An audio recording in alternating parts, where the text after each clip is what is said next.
This is the show dedicated to raising up the next generation of men of faith and character. My name is Mark Stanifer. Welcome to The Next Man Up. Hey guys, welcome back once again to The Next Man Up show. You know this, my name is Mark. You also know this, my sidekick is Josh. Hey. Good to see you again. Good to see you. Thanks for joining me for one more episode. Always good to be here. I agree. It's always good to be eye to eye in the studio doing this thing with you. Yes, sir. So I want to talk about reading today. Reading Rainbow? No, although was that LeVar Burton? Yeah. Yeah. Actually, what comes to mind when you say that is the Bill Cosby picture pages. Remember that? Yeah. But no, LeVar Burton. He's.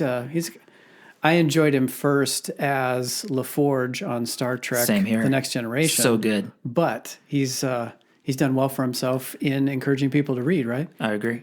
So I wanna talk about reading, like the reading that you're doing, the reading that I'm doing. Maybe share some book ideas with our listeners. I discovered reading later in life. I was telling you before we turned the microphone on. It first started with fiction, and then I moved into nonfiction, and now I read mostly nonfiction. Although I got a little curveball this year, but I have found that for me, it's a very, very beneficial exercise in lots of different ways for many different reasons. And if you talk to people that are successful, what is the one thing, a thing that they have in common? Oh, they all have in common is they read. That's right. I think it's what they read, they work out, and they sleep a lot. Right. So like reading is an important part of maturing, growth, developing for ourselves. And I think, when we can demonstrate the interest in the discipline, our kids pick up on that too, right? Yeah, I totally agree with that. Yeah. And I've actually shifted that myself just in the last week or two, where I realized that my son was waking up in the morning and seeing me on my phone all the time. And I was reading, but it was on my phone. And I just shifted to reading paper books again in front of my son, so he doesn't think I'm always... Things that he would recognize as a book. As a book. I'm not like, oh, Papa's on his phone again. I'm trying to get away from that. Yeah. I just in the initial part of this conversation, I'm recalling one of my first trips to the library as an adult. I was lost. Now, my wife grew up with bags and bags of books coming home from the library. Her dad was the most voracious reader I've ever known. And so they were at the library all the time. We had library cards back when they were like physical paper cards and a little metal stamp on the card with, anyway. We went to the library, but I didn't know how the library worked. Like, I just didn't know how to use the library. I was just so intimidated. Like, where do I start? There's so many books. And now, like, the library is the very first place I go to look for something to read, or if I've got a book on my list, I immediately go to the library and try to find it there. Yeah, that's the same for me now. I mean, I'm always going to the library looking for books. I would rather not have to pay for them because I'm a cheapskate, I think. I can relate. But my wife is always getting, 10, 15, 20 books out at a time for our son to read, because he goes through books. You have no idea what book is going to click with your kid. That's right. And so the more books you could throw in front of him to see what he likes, the better. And our library here in Columbus literally has these to-go bags already set up with 20 children's books in the bag. You have no idea what's going to be in the bag, but you could just grab it and go, or have them drop it off at your car or whatever. Interesting. Which I think is a fantastic way of getting enough material to read to your kids, and hope that you find something that clicks. Right, yeah. And our library here, we should say, right, the Columbus Library is fantastic. It's out of this world. It's fantastic. Anyways, not to brag on this isn't a library. No, but episode. but some of our listeners may not have the same access to a quality library that we do and probably take for granted. Yeah, and one of the great things about a lot of libraries is if you can find someone who's willing to share their library card number with you, you can check out ebooks. That's what I do with my brother. Free. My brother's in Western South Dakota. Yeah. And he uses our card and our account to get ebooks. Yeah. My parents lived on the road for years, and they were full-time RVers and were traveling around the country visiting national parks. And so we gave them our library card numbers so they could check out stuff on the road, because there's no way they could check out a library. That's right. Library book when they were on the road. Anyway, beside the point. When it comes to reading, I think my experience growing up was different from yours. I read all the time, and I was always in the library, always in the bookstore, always wandering around trying to find something to read. I would read anything I could get my hands on. Literally, like the label on like soap dispensers. I was a very strange kid when it came to that. And almost all of the books I read when I was growing up, especially my teenage years, were nonfiction books. They were. I would like go to the pool with like the guide to the internet, which was a 800-page like manual for like internet addressing and like the internet for dummies, that type of thing. Oh no! We're talking like the next, like not for dummies, but like the manual for how the internet worked. Okay, got it. This is back in 1994, and so this is before people knew anything about the internet. It wasn't like something that was in everyone's life. Like now, like we eat, breathe, and sleep it. But at the time, it was super mysterious and weird. Trying to figure out how to. There was no such thing as a search engine. Right. It was. I mean, Yahoo was a catalog of stuff. It was all human curated. So to find anything, you had to get books, which is a very strange thing to think about. But that was how I grew up. I read these super technical, like nonfiction, dense books, and I thought it was fun. Very weird. So we've both arrived at a place now where me a little bit later than you, but you even just this year rediscovering the gift of a book, right? The benefit of a book. We've both arrived at this place where books are important. They're part of how we grow. They're part of how we develop. They're an important part of how we, at least for me, I shouldn't speak for you, but like how I disengage from the work and just sort of sit back and take in other people's work and other people's perspective, creativity. So the point of the discussion here isn't to just talk about our stories of books growing up. It's to invite you listeners to pick up a book and to give you some sense of what we've been reading and where we're going, so that if you're interested in some of the stuff that we're reading, you can check them out. Or if you're like me, when I first wandered into a library as an adult, like, where do I even start? So maybe we can help you along the way. And this is the time of year when we start thinking about goals for next year, and maybe getting back into reading or picking up some books might be a goal on your list. So here, hopefully we can help you out. So what are you reading, Mark? So every year for the last I think this is fourth year, as part of the other professional work that I do, I just do a recap of my favorite books. Okay. And so I'll give you a couple that were on that list, my favorites for 2020. The first one is The Traveler's Gift by Andy Andrews, which is one of my brother's favorites. I had not heard of it until this year, and now I know why it's one of his favorites and why it's become one of mine. It's a story. It's wisdom told in a fable type story way. So it's nonfiction. And the subtitle is something like the 7 secrets for a life of personal success. And not just like wealth and fame and that type of success, but like living, really being fully alive and coming into who you are.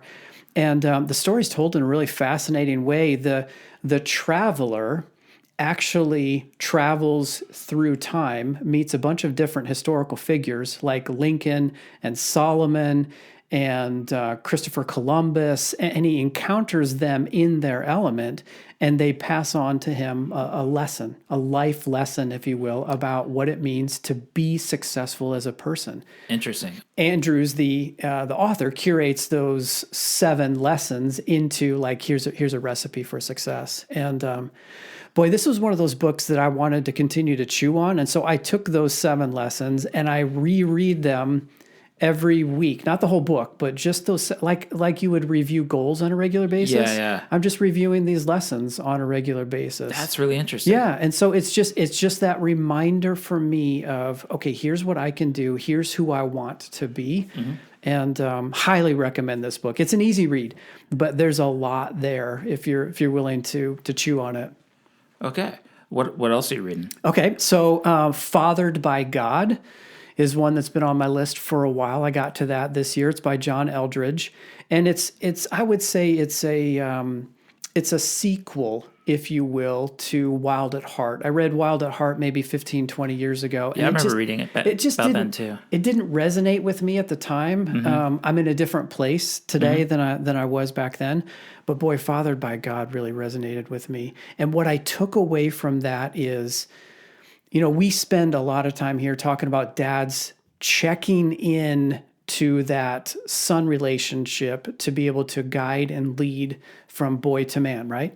What Eldredge says is it doesn't stop when you cross that threshold. It just goes deeper, and God continues to initiate us deeper and deeper and deeper into Himself and into who we were created to be. It's really this integration of the spiritual life as son of a heavenly Father and the masculine life of the expression as male and masculine brought together in a complete package. And boy, man, it was good. It was really, really good for me. Eldredge isn't for everybody, but boy, this one spoke to me. Cool. I've liked Eldredge, but I haven't read Fathered by God. I remember reading Wild at Heart a while back, probably about the same time that you did when it first came out. And it spoke to me a lot, but I haven't read any of his other work really in depth, and so that should probably go on my list. Yeah, I highly recommend it. And then the other one from 2020 that I'll share, which is a little different, so it's unique. My requirements for my list up to this point have been nonfiction, and I've been disciplining myself for years to not escape in fiction. Fiction is too easy for me to escape to. I've kind of used it a little bit like some might use movies or television to just check out, right? 2020 was 2020. Yeah. And so I reconnected with some fiction as part of the year, and I finally got to Ender's Game, which is a sci-fi story. And so if you don't like sci-fi, then it's probably not going to be in your lane. But a movie? That's right.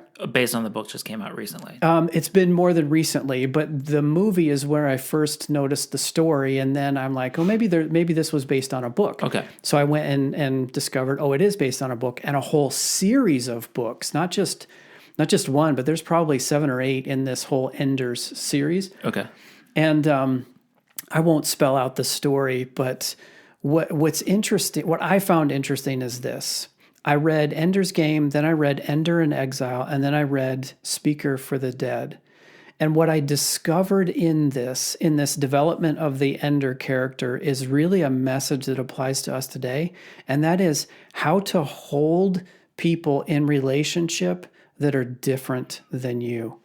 Like this whole cultural challenge that we have of us versus them, me versus you, left versus right, black versus white. Like we struggle in our culture today to bridge those differences and see the sameness. And boy, that story played out in the second one that I read and more so in the third one. And this was more than fiction for me. The story that I wanted to read was how did Ender carry these differences across culture, across space and time? How did he carry these differences and become a reconciliation agent? So it was fascinating for me. So if you're looking for a good read that's got more than just escape value to it, highly recommend Ender's Game. Really interesting. Yeah. Okay. When it comes to escapism for me, I'm a little bit more lower shelf, I think. So I realized earlier this year that I'd kind of gotten out of the reading habit. I was reading more short form news article kind of stuff. I got stuck in the 24/7 news cycle thing, which is a terrible thing that rips your soul out and then stomps on it. Don't do that. So I actually started to get back into the reading habit by reading Louis L'Amour, which is the most escapism dime store novel thing that you could possibly imagine. But there's I think it was one of the last books that he wrote, because I think he was planning on doing a series based on this. That could be wrong. I might be mixing my stories up. But it was called The Last of the Breed. Okay. So it's about this test pilot that crash lands in Siberia, gets captured as a POW, and he escapes. And it's a story of his journey across Siberia as he's being chased by an Inuit. And he's Native American, so he uses all these Native American skills that he's developed as he grew up in Alaska. Okay. And a really great book, fascinating look into the way Native Americans think. And Louis L'Amour was always good about that. He always respected Native American culture in all of his books. At least that's the way I interpreted it. So that's kind of what got me back into reading again this year. Good. And then I read a lot of nonfiction. That's kind of where my brain is most of the time, at least. And I picked up a book that I'd read previously. I went back and read it again from Stephen Pressfield called The War of Art. Not The Art of War, which is Sun Tzu, ancient Chinese strategy book. Not that book. This is The War of Art. The War of Art. And Scott specifically talks about the challenge that we all face whenever we're trying to create something new.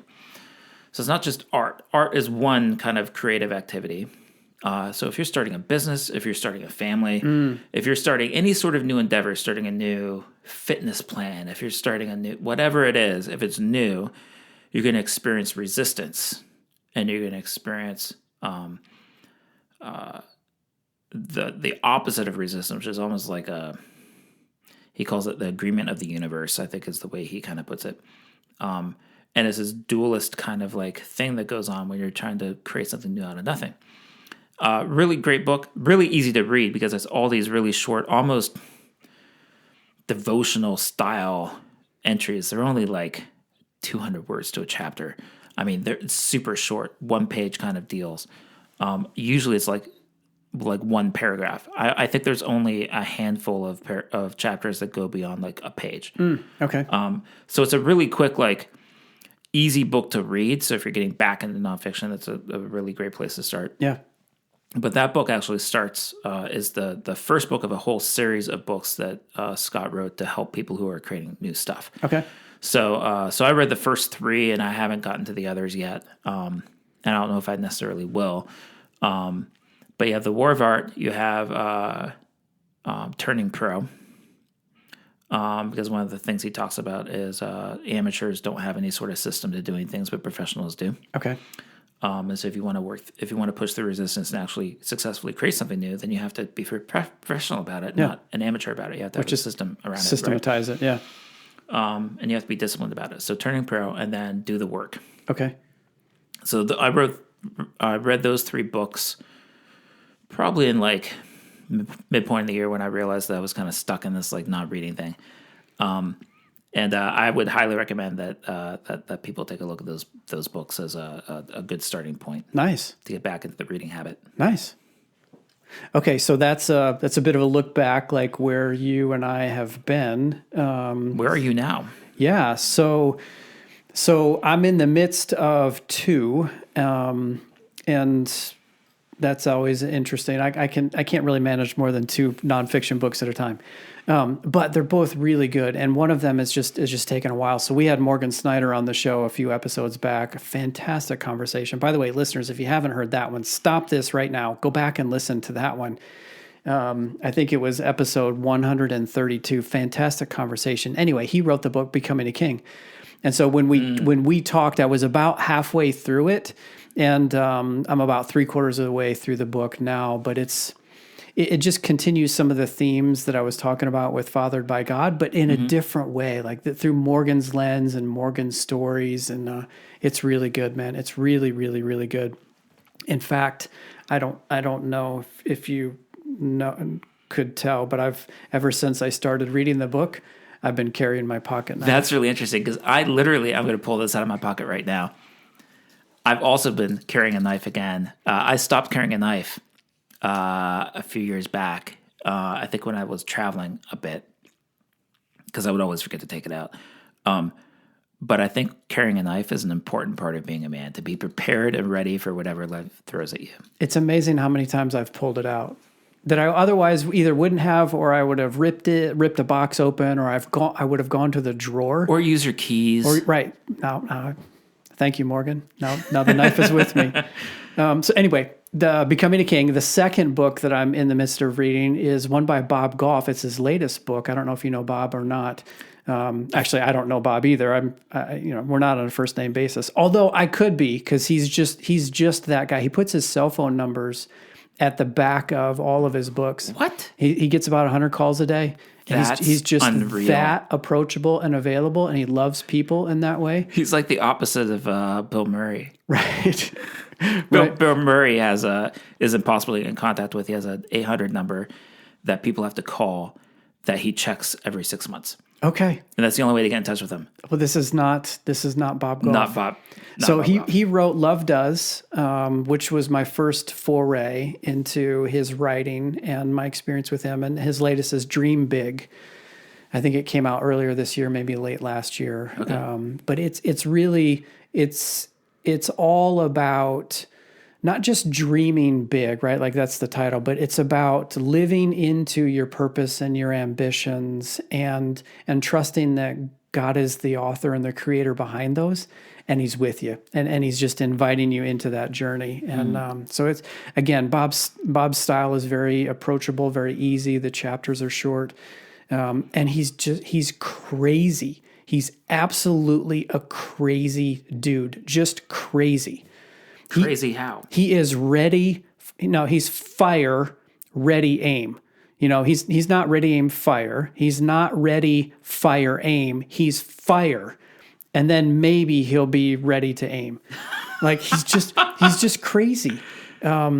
So he'll literally do without thinking anything about what the result would be. Absolutely. Interesting. That's a fascinating approach to life. He in this story, he talks about a phone call he got from two girls who were traveling across country. Their car stalled or broke down by the side of the road. They had his book, called his number, and he either met them or he arranged to have their vehicle fixed because that was really the only number that they had, and they called, right? Like, what? Who does that? That's so random and weird. Exactly. I love it. And that's just one example of many. There's fewer stories like that in this one. If you want story after story, that's Love Does. And it's a fantastic read. Anyway, I'm about halfway through that one too. Okay. So Bog Goff, highly recommend. Bog Goff, cool. So I've been reading a book. I literally just finished this book like 2 days ago called The Benedict Option. Okay. Written by Rob Lair, I think is his name. And this book came out 2016, 2017. So it's been out a little while, and it created a stir when it first came out. There was a lot of conversation around it. But Rob basically is advocating for building small intentional communities of Christians in order to, as a reaction to the downfall of Western culture. He's basically saying that we're entering a new dark age. Okay. I don't know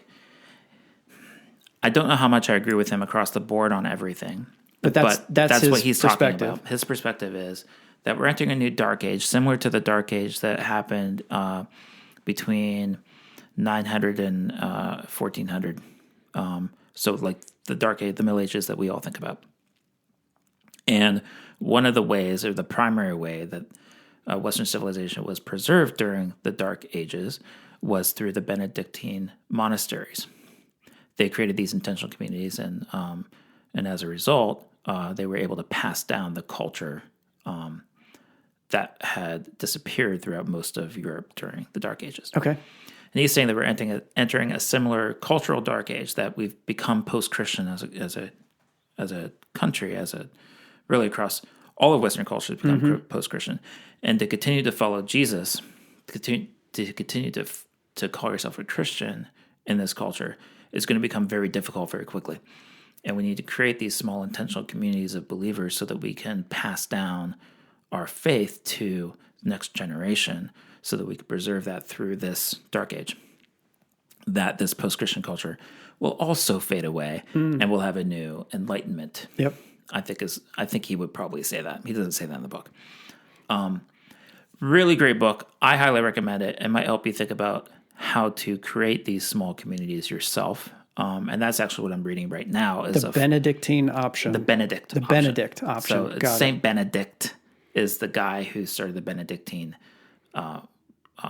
order of monks. So there's a follow-on book to it, actually not written by Rob, but he wrote the foreword to it, called Building the Benedict Option. Okay. And it's a very practical, hands-on. I just started reading it. I'm like a chapter and a half into it.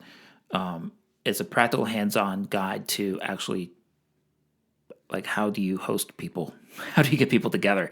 Because we've lost this ability to, especially in 2020, but even before that, we've lost the ability to know how to host, how to be hospitable to people, how to invite people to get together personally. We're all super lonely, and the term I've heard is atomized. We're all these individual, like hyper individualized people, and we don't even know how to be around people anymore. And so the Building the Benedict option talks about actually how do you host people without having to become an event planner. And not all of us are gifted not in that all way. of us. Yeah, not very few of us are gifted that way. Yeah. So how do you do this as part of your natural life, like just doing life in general, without having to make this into a whole new project that you have to take on? Interesting. How do you invite people into what you're already doing instead of creating something separate entirely? Yeah. So just started that book. It's interesting. I don't have an opinion on it yet because I haven't finished it, but that's what I'm reading right now. Cool. Yeah. Well, I've on the horizon, just a couple quick call outs on my upcoming list.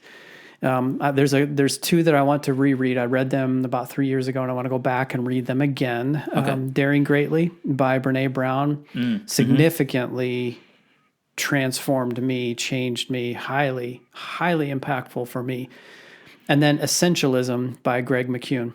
Yeah, those are both fantastic books. Yeah. So those are two on my all-time favorite read list, but I haven't read them in a while, so I want to go back and reread them. And then there's another one that I've heard about for a while, read an article about it, actually did some writing sort of on this topic recently, but it's called Amusing Ourselves to Death by Neil Postman. I think it was written back in the mid-90s. Okay. It's been around for a while, but it's on the top of my list. I feel like I've heard that title before. That should definitely go on my list as well. Yeah. It gets to distraction and media, and I think from what I know about the book initially without having read it, he's been quite prophetic. Whether he intended to be or not, he's been quite prophetic based on what's happened with our technology and with our media. So anyway, that's what's on the near term horizon for me. How about you? Well, it's interesting. You talk about you had mentioned before that the traveler. The Traveler's Gift. The Traveler's Gift, and that you have like those 7 lessons kind of written that you review, and you're going back and reading some books that you've read before and that you've read in the past. You're going back and reading them again. I have a couple books like that as well. So one of them, and this may seem a little weird, is Ben Franklin's autobiography. So I don't like. My opinion of Ben Franklin has changed over the years. He used to be a bit of a hero for me, and now I'm a little bit more realistic about the kind of person he really was. But there's this whole section in his autobiography, and he called it his plan for moral perfection, which is like the most egotistical description of what he was setting out to do. But that's how he thought and saw it, right? That's how he thought. Yeah. That's how he thought. And what he did was he created these 13 virtues. Are you familiar with this? Sort of, yeah. So he created these 13 virtues, or listed these 13 virtues. And what he would do is he would spend a week focusing on a particular virtue. And then he would go through all 13, keep track of how many times he would violate that virtue during that week. And at the end of the 13 weeks, he would start over. And so he would cycle through all these virtues 4 times a year, which I think is a really smart way of doing that. He admits in his autobiography he never achieved moral perfection, but he believed that by being intentional about trying to live out these virtues, he became a better person as a result. Yep. Which I think there's a lot of truth to that like if you'll never achieve perfection, but trying to get there is worthwhile because at least you'll improve somewhat. That's right. And I've always found his life fascinating. Like the man was the original early retirement guy. Like he like retired from business at 40 years old. Yep. Which was unheard of in the late 1700s, early 1800s. That just didn't happen. It didn't happen. You worked until you died. Yeah, you either didn't work because you were born into money, right? Yeah. Or you worked from cradle to grave. Yeah, so he retired at 40 and then devoted his life to philanthropic activities and government, right? Government and scientific research. Yeah. All the things that we think of when we think of Ben Franklin, like his lightning experiments and his ambassadorship to France. Yep. And all of these government offices that they held, all that stuff happened after he retired at 40. There's this whole first half of his life where he was a business person and did all these really amazing things when he was younger. And he's like, a lot of people say he's the first American, the first real American, because he in a lot of ways he worked himself into this situation. He wasn't born into it. That's right. I hate to say he pulled himself up by his bootstraps, but he started with nothing and built this life. And I think that's really inspiring. Cool. So I try to read it maybe not every year, but every couple, 3 years I go back and just reread it again. All right. So time has come for that one. Time has come for that one. Anything else that's on the nightstand, either literally or figuratively, that you're going to get to? Yeah, we've been talking about some books that we want to read together. As part of what we do with Next Man Up. Yep. And one of those books that's on that list is The Quest for Authentic Manhood. Now, I don't know anything about the book, but the title by itself speaks to me. Yeah. And so I'm looking forward to reading that book next year. Yeah. Because, that's what we do at the Next Man Up is we talk about what it means to be authentically That's right. male and raise our sons to be men in a culture that says that there's no such thing anymore. That's right. Yeah. Well, it's a good list. Some good reads that you've tossed out. Good reads that you've tossed out. If you were to sit down and list all these books out, that's a long reading list for the year if you were to go back and read all that stuff. It is. And to make it a little easier for the listeners, I'll make sure the books get captured in the show notes, so that you don't have to try to remember what we were talking about. But hopefully this has spurred some interest and maybe even given you a couple of titles. I mean, this from autobiographies to science fiction to manhood to the war of art. There's a lot of different genres represented in what we were talking about. And so hopefully you have taken something away, even if it's not a title that we mentioned, but it's just recapturing that interest, that desire to read. That was the goal. And if we can help you along that path, then all the better. All right. Well, thanks, buddy. Good to see you again. Thank you for doing this again. Always good. Always a pleasure. Listeners, thanks for being with us. If you want to recommend any books to us, feedback@thenextmanup.com. Happy to take your recommendations or any other feedback that you got, as always. And as usual, we'll be back next week, same bat time, same bat channel. Until then, adios.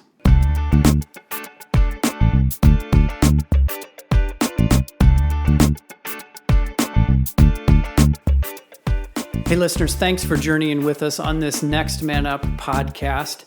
We would love to hear from you. Maybe you have a question or an idea, perhaps a topic for us to consider. If that's you and you want to reach out to us, you can get us at feedback@thenextmanup.com. That's feedback@thenextmanup.com. Again, we'd love to hear from you. Until next time, we'll see you later.